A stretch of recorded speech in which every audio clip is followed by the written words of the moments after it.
اور یہی تمہارے پروردگار کا سیدھا رستہ ہے۔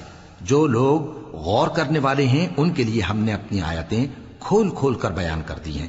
ان کے لیے ان کے اعمال کے صلے میں پروردگار کے ہاں سلامتی کا گھر ہے اور وہی ان کا دوست ہے۔ اور جس دن وہ سب جن و انس کو جمع کرے گا اور فرمائے گا کہ اے گروہ جنات، تم نے انسانوں سے بہت فائدے حاصل کیے، تو جو انسانوں میں ان کے دوست ہوں گے وہ کہیں گے کہ پروردگار ہم ایک دوسرے سے فائدے حاصل کرتے رہے اور آخر اس وقت کو پہنچ گئے جو تو نے ہمارے لیے مقرر کیا تھا۔ اللہ فرمائے گا اب تمہارا ٹھکانہ دوزخ ہے، ہمیشہ اس میں جلتے رہو گے مگر جو اللہ چاہے، بے شک تمہارا پروردگار دانا ہے، خبردار ہے۔ اور اسی طرح ہم ظالموں کو ان کے اعمال کے سبب جو وہ کرتے تھے ایک دوسرے کے قریب کر دیں گے۔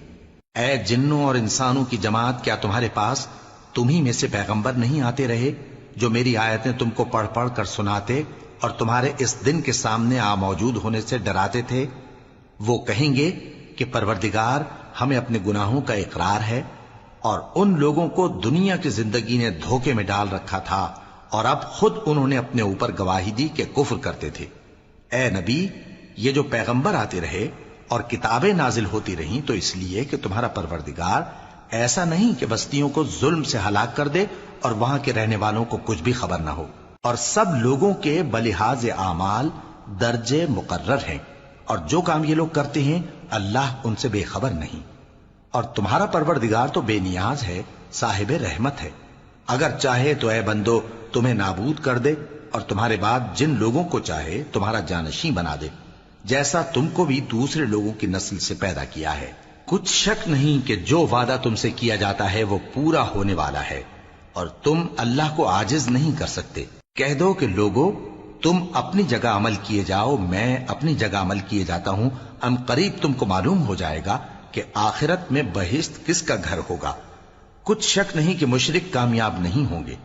اور یہ لوگ اللہ ہی کی پیدا کی ہوئی چیزوں یعنی کھیتی اور مویشیوں میں اللہ کا بھی ایک حصہ مقرر کرتے ہیں اور اپنے خیال باطل سے کہتے ہیں کہ یہ حصہ تو اللہ کا اور یہ ہمارے شریکوں یعنی بتوں کا۔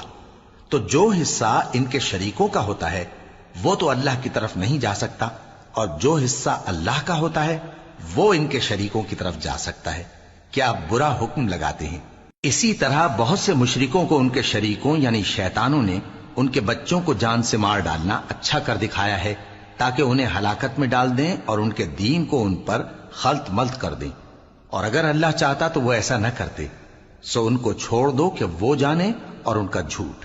اور اپنے خیال سے یہ بھی کہتے ہیں کہ یہ مویشی اور کھیتی منع ہے، اسے اس شخص کے سوا جسے ہم چاہیں کوئی نہ کھائے، اور بعض مویشی ایسے ہیں کہ ان کی پیٹھ پر چڑھنا منع کر دیا گیا ہے، اور بعض مویشی ایسے ہیں جن پر ذبح کرتے وقت اللہ کا نام نہیں لیتے۔ یہ سب اللہ پر جھوٹ ہے، وہ ان قریب ان کو ان کے جھوٹ کا بدلہ دے گا۔